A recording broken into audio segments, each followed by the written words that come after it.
कितने की होते हैं? चलिए जवाब देना चालू करेंगे। अब चाहे कुछ भी हो, होते हैं 12। फंक्शन की क्या होता है? एक प्रकार से शॉर्टकट की भी है। ये क्या है? शॉर्टकट की है। दिखा रहा हूं मैं आप लोगों को ना। फंक्शन की कैसा होता है, अगर आप देखोगे तो अगर आपके पास कीबोर्ड होगा घर में, तो कीबोर्ड में फंक्शन की कैसे होता है? ये जो ऊपर वाला आप देख रहे हो, F1, F2, F3, F4, F5, F6, F7, F8, F9, F10, 11, 12, ये सभी फंक्शन की होता है। किसी से ग्रामेटिकल मिस्टेक चेक किया जाता है, किसी से सेव किया जाता है, किसी हर चीज का अलग अलग काम है।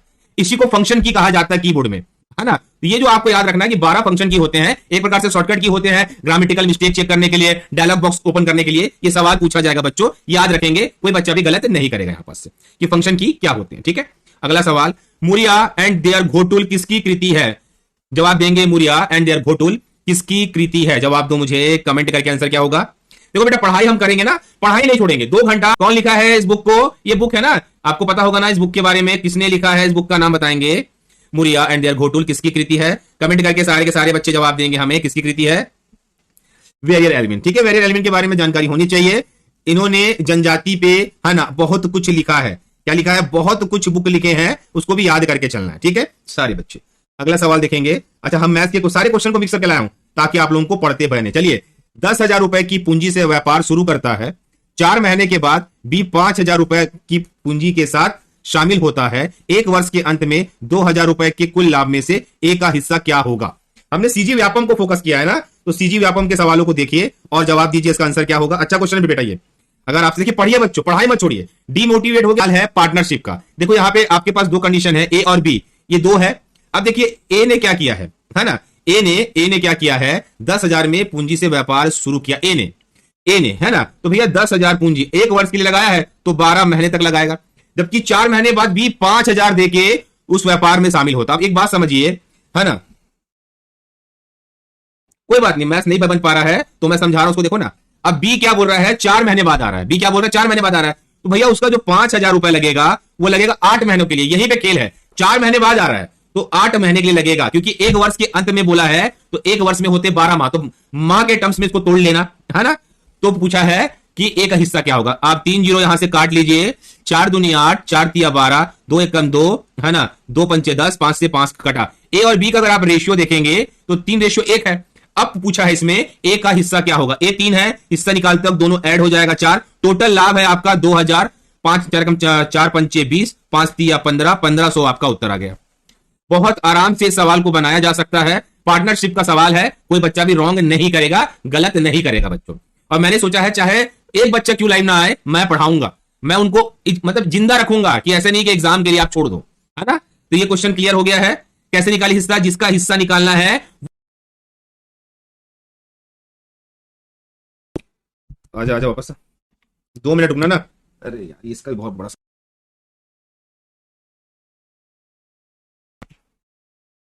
अरे यार, ये क्या तंग कर रहा है। 2 मिनट रुको, 2 मिनट।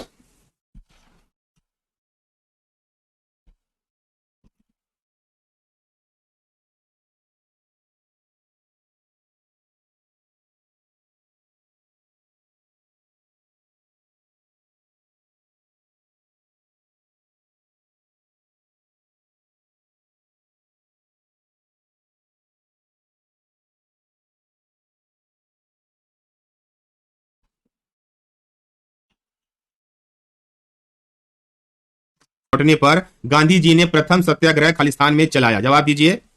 दक्षिण अफ्रीका से लौटते समय गांधी जी ने खालिस्तान में सत्याग्रह चलाया। कमेंट करके बताओ मुझे। मैथ के लिए आरती समझाएंगे। अच्छा, ये लहरे जी है, यही कमेंट करता है ना। अनाप शनाप मेरे आईडी में आके कमेंट करते हो ना। देखो, समस्या तुम्हारे अंदर है लहरे, थोड़ा ठीक करो उसको, है ना। मेरे बोलने से अगर कुछ होता तो कब से बोल देता मैं, क्योंकि कोर्ट का मामला है, कुछ नहीं हो सकता। सुप्रीम कोर्ट जो आदेश देगा उसको मानना ही पड़ेगा आपको। चलिए जवाब दीजिए। गांधी जी लौटते समय, है ना, प्रथम सत्याग्रह कहां चलाए थे बताओ। चलो कमेंट करके सारे के सारे बच्चे। बिल्कुल सही आंसर आ रहा है, ये चलाया गया था चंपारण में। बहुत सही जवाब आया। अब एक अच्छा खासा डिटेल दे रहा हूं, डिटेल को देखिए। देखो, चौरी चौरा कांड कब हुआ था, सारे चीजों को समझाया जाएगा ना। पहले समझना कि चौरी चौरा कांड कब और कहां हुआ। देखो यहाँ पे 4 ऑप्शन था ना आपके पास, चौरी चौरा था, दांडी था, चंपारण था, बारडोली था। अब मैं समझा रहा हूं चौरी चौरा कांड कहां हुआ। चौरी चौरा उत्तर प्रदेश के गोरखपुर के पास का एक कस्बा था, वर्तमान में तहसील है। 4 फरवरी 1922 को भारतीयों ने ब्रिटिश सरकार की एक पुलिस चौकी को आग लगा दी थी। पहले चौरी चौरा कांड समझ लो, है ना। चौरी चौरा कांड को समझ लो कि यूपी में गोरखपुर के पास एक कस्बा तहसील है, 4 फरवरी 1922 को भारतीय ने ब्रिटिश सरकार के एक पुलिस चौकी को आग लगा दी, जिसमें 22 पुलिस कर्मचारी जिंदा जल गए। इस घटना के बाद इस घटना को चौरी चौरा कांड के नाम से जाना जाता है। इस बात को याद रखेंगे बच्चे। दांडी यात्रा, ये क्या था, 12 मार्च 1930 में साबरमती आश्रम से दांडी मार्च को प्रारंभ किया गया। ठीक 6:30 बजे गांधी जी ने अपने 79 अनुयायी के साथ आश्रम छोड़ा और मार्च आरंभ किया। दांडी की 241 मील की दूरी उन्होंने 24 दिन में पूरी कर ली। इस दौरान गांधी जी ने जहां विश्राम करते गए वहां भी जन समूह को संबोधित किया। तो चौरी चौरा कांड समझ गए, दांडी यात्रा भी समझ गए। अब समझेंगे चंपारण सत्याग्रह का क्या कारण था, जो कि गांधी जी दक्षिण अफ्रीका से आने के बाद सबसे पहले चंपारण में क्या किया है, आंदोलन किया। तो चंपारण एक प्रकार का किसान आंदोलन था। बिहार के चंपारण जिला में एक किसान विद्रोह था जो भारत ने ब्रिटिश औपनिवेशिक काल के दौरान शुरू हुआ। 1917 से 18 तक चंपारण किसान आंदोलन शुरू हुआ। इसका लक्ष्य था यूरोपीय बागान मालिकों के खिलाफ किसानों के बीच प्रतिरोध को जगाना। समझ गए चंपारण क्या हुआ था? चंपारण जो किसान आंदोलन था, बिहार में है चंपारण, है ना। इसका मेन लक्ष्य था कि यूरोपीय बागान मालिकों के खिलाफ आंदोलन करना। ठीक है, जब गांधी जी वहां से आए थे ना पढ़ के, तब ये किए थे।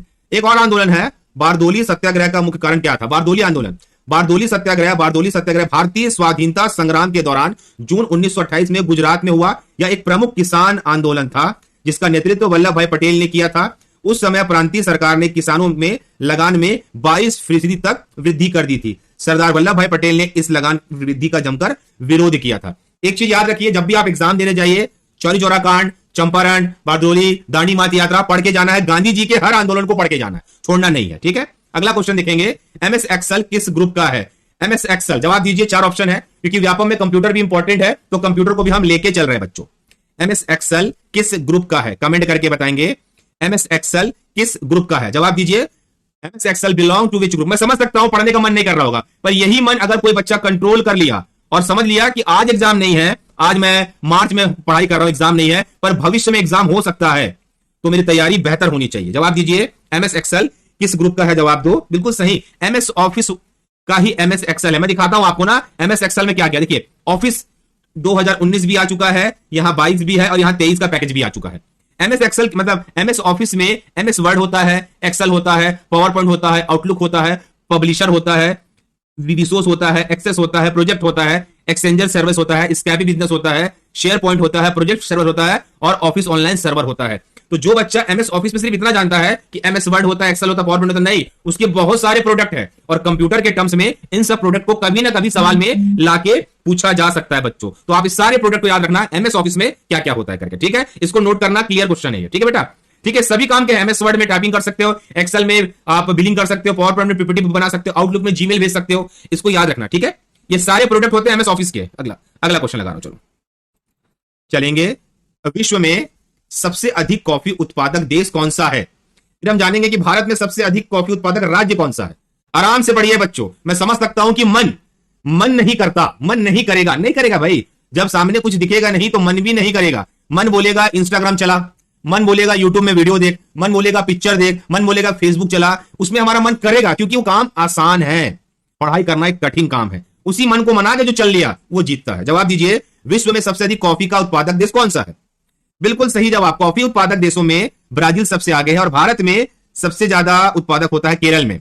कॉफी का उत्पादक भारत में केरल में सबसे ज्यादा होता है बच्चों। तो याद रखिए, ये आता है उत्पादन, आपका प्रोडक्शन पे डिपेंडेंट होता है उत्पादन में, कि उत्पादन के मामले में कौन सा देश आगे है और कौन सा देश पीछे है करके। इस बात को याद रखेंगे, कोई बच्चा भी गलत नहीं करेगा। ठीक है, अगला क्वेश्चन लेके चल रहा हूं मैं। भारत के संविधान का भाग बताते हैं। जवाब दीजिए, ये रोमन में क्या बोलते हैं, छठवां बोलते हैं क्या? हाँ, छठवां हुआ। भारत के संविधान के भाग छठवें में क्या बताता है? जवाब दीजिए, भारत के संविधान के भाग छठवें में क्या बताता है? कमेंट करके जवाब दो। सवाल अच्छा है बच्चों, जवाब दीजिए, भारत का संविधान छठवां क्या बताता है? हाँ, भारत में केरल में है। वेरी गुड बेटा, एकदम सही। देखिए, हमने नोट्स को भी प्रॉपर आप लोगों को समझाने के लिए रेडी किया बेटा, ताकि आप लोग समझो, आप लोगों का मन नहीं टूटे। मन बहुत बड़ी चीज हो गई है आज के दिन। जवाब दीजिए, क्या बताता है भारत का संविधान? कमेंट करके जवाब दो, क्या बताता है भारत का संविधान? कमेंट करेंगे, आंसर क्या होगा? हाँ, ये है राज्य के नीति निर्देशक तत्व के बारे में। अच्छा, ये लिया गया है आयरलैंड से। आयरलैंड से हमने नीति निर्देशक तत्व लिया है और ये छठवें में ये आयरलैंड निहित है बच्चों। ठीक है, संविधान के भाग छठवें में। अच्छा, पहले हम मूल अधिकार के बारे में भी देख लेते हैं। अच्छा, 4 होता है, अर्चना दुबे बोल रही 4, थोड़ा सा क्या रोमन अंक में दिक्कत है, 4 है, अच्छा 4 होता है, ठीक है, तो चौथे में, ठीक है ठीक है। रोमन अंक का मेरे को प्रॉब्लम है, इसको 4 बोलते हैं क्या? बिल्कुल 4 कर लेते हैं। रोमन अंक मेरे को थोड़ा समझ नहीं आता, मैं रोमन अंक पढ़ाई नहीं किया हूं ना इसके बारे में, ठीक है। अपन देख लेते हैं अब, ठीक है 4 बोलते हैं। अपन देख लेते हैं मूल अधिकार के बारे में, है ना। चलिए अपन पढ़ लेते हैं मूल अधिकार, देख लेते हैं मूल अधिकार को क्यों लिया यहां पे। ठीक है मैं समझ गया, जितने बच्चे 4 बोल रहे हैं मैं समझ गया, ठीक है। थोड़ा मेरे को दिक्कत है। 6 मूल अधिकार कौन कौन से हैं ये पता होना चाहिए। समानता का अधिकार जो कि अनुच्छेद 14 से 18 तक है, स्वतंत्रता का अधिकार जो अनुच्छेद 19 से 22 तक है, शोषण के विरुद्ध अधिकार जो कि अनुच्छेद 23 से 24 तक है, धार्मिक स्वतंत्रता का अधिकार 25 से 28 तक है, सांस्कृतिक शिक्षा संबंधित अधिकार 29 से 30 तक है, और संवैधानिक उपचार का अधिकार अनुच्छेद 32 में है। क्यों समझाया मैं मूल अधिकार के बारे में? क्योंकि इस टॉपिक में सवाल दिया था कि भाग 4 में क्या क्या है, तो एक मूल अधिकार का भी था, तो आपको अपने 6 मूल अधिकार पता होना चाहिए, संपत्ति वाला हटा दिया गया, इस बात को याद रखना, ठीक है बेटा।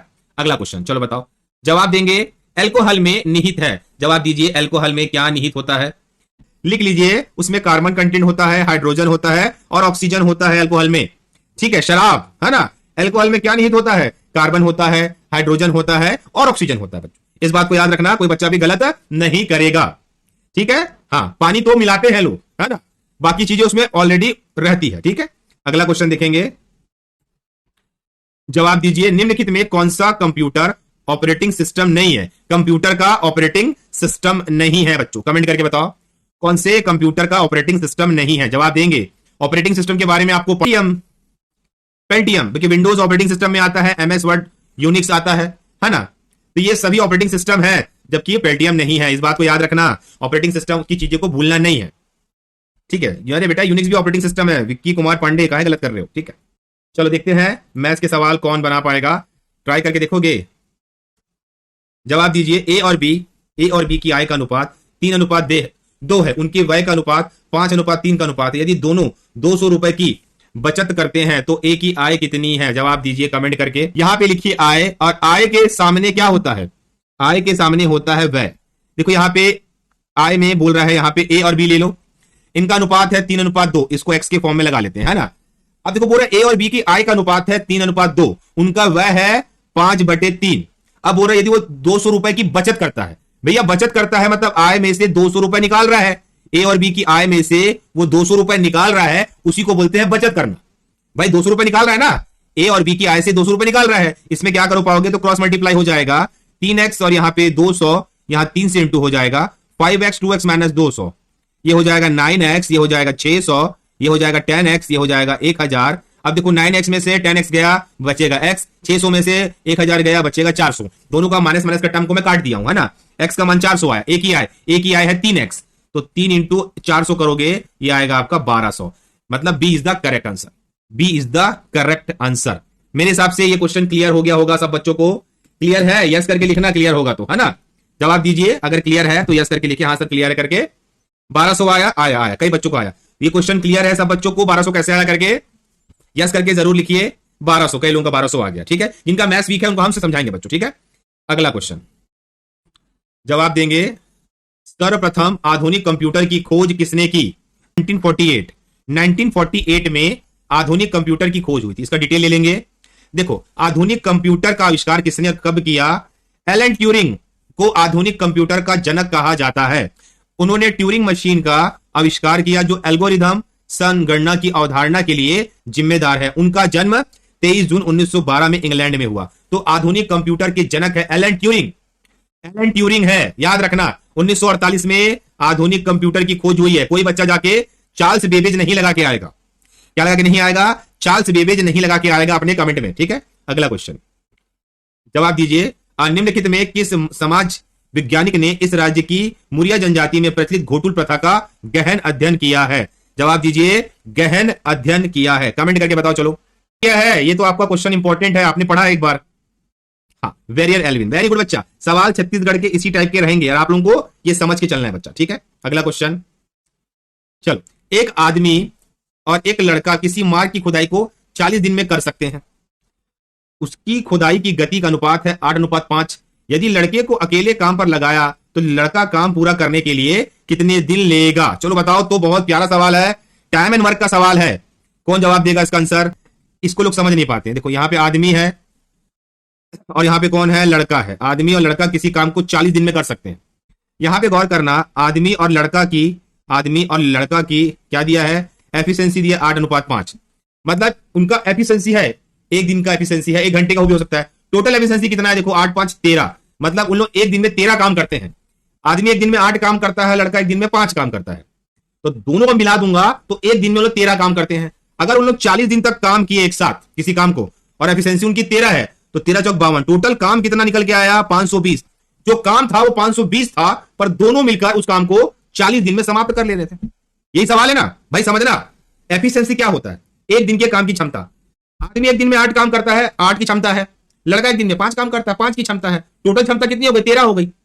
अब आदमी लड़का मिलकर 40 दिन में काम समाप्त कर रहे हैं। क्या बोल रहा है ये वर्ड समझना, काम को समाप्त कर रहे हैं। हम काम निकाल लेते हैं, तो 13 काम को 40 दिन तक करेंगे तो 520 काम कर लेंगे। तो लड़का काम कितने दिन में पूरा करेगा, तो लड़का जो 520 काम है वो एक दिन में 5 काम करता है, तो 5 एकम 5 है ना, और ये हो गया 5 चौक 20, 104 दिन में काम को पूरा कर लेगा। ये क्वेश्चन क्लियर हुआ कि नहीं हुआ, जवाब दो मुझे कमेंट करके। ये क्वेश्चन क्लियर हुआ आप लोगों को, बताइए, चलो जवाब दो। समझ आया ना, 520 काम कहां से आया, समझ आया, क्लियर हुआ बच्चों। देखो ऐसे सवाल बनते नहीं एग्जाम में, पर अब बनाने के बाद आप लोगों के बनना चालू हो जाएंगे। कमेंट करके बताओ ये क्वेश्चन क्लियर हुआ, सारे बच्चे मुझे बताएंगे क्लियर है ये सवाल। यस करके लिखो तो एक बार, अगर सवाल आप लोगों के क्लियर है तो यस करके लिखो, हाँ सर क्लियर है करके जवाब दो मुझे। क्लियर है क्वेश्चन ये वाला, समझ आया ना कैसे निकाले। हाँ ठीक है, अगला सवाल, चौथा स्तंभ किसे कहते हैं, जवाब दीजिए। फोर्थ पिलर, जवाब दो, इसका आंसर क्या होगा। चौथा स्तंभ किसे कहा जाता है, बिल्कुल सही जवाब आ रहा है बच्चों का। हाँ, चौथा स्तंभ कहा जाता है समाचार पत्र को। पहला स्तंभ है विधायिका, फिर है कार्यपालिका, फिर है आपका न्यायपालिका, फिर है आपका समाचार पत्र। क्या है, समाचार पत्र। ये चौथा स्तंभ है बच्चों, ठीक है। तो 4 स्तंभ होते हैं इंडिया के, इस चीज को समझना है, ठीक है। वेरी गुड बच्चों, शाबाश। अगला क्वेश्चन देख लेते हैं, कमेंट करके बताओ आंसर क्या होगा। निम्नलिखित में जनजातियों में अधिक गोदना प्रिय जनजाति कौन सी है, कमेंट करके बताएंगे मुझे। कौन सी जनजाति अधिक गोदना प्रिय है, कमेंट करके बताओ। चलो, बैगा जनजाति, ठीक है। गोदना कैसे होता है देख रहे हो ना मैडम, गोद रही है गोदना, क्या है, बैगा जनजाति, ठीक है। अगला क्वेश्चन, कुल पूर्ति की तुलना में मांग में अत्यधिक वृद्धि के परिणाम स्वरूप सामान्य स्तर में वृद्धि को क्या कहते हैं, जवाब दीजिए। कुल पूर्ति की तुलना में मांग में अत्यधिक वृद्धि के परिणाम स्वरूप सामान्य स्तर में वृद्धि को क्या कहते हैं। देखो एक अर्थव्यवस्था का सवाल है और आप लोगों से बनना चाहिए, जवाब दीजिए आंसर क्या होगा। इसे कहा जाता है माल फुल स्फीति, माल फुल स्फीति, ठीक है, कहा जाता है। क्या होता है माल फुल स्फीति, समझाता हूं आप लोगों को ना। देखो माल फुल मुद्रा स्फीति का अर्थ यह है कि ज्यादा मांग ज्यादा पैसा। जहां पे मांग ज्यादा हो जाता है वहां पे पैसा ज्यादा हो जाता है। कम माल का पीछा अर्थव्यवस्था कुल क्षमता के पूर्ण रोजगार पर रहता है। लंबी अवधि की वृद्धि की दर की तुलना में अर्थव्यवस्था में तेजी से बढ़ेगी बेरोजगारी की गिरती दर। मतलब याद रखना, ज्यादा मांग ज्यादा पैसा, ज्यादा मांग ज्यादा पैसा कहलाता है बच्चों, ठीक है।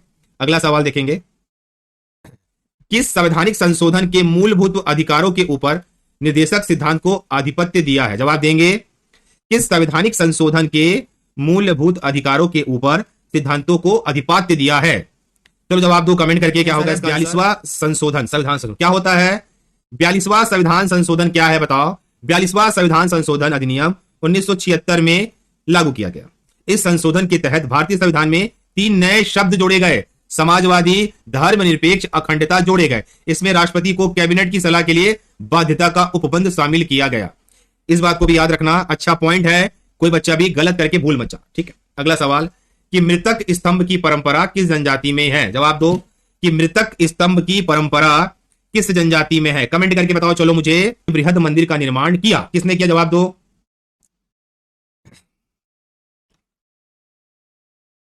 हितेश बच्चे इंटरेस्टेड नहीं है ना अभी पढ़ा हुआ।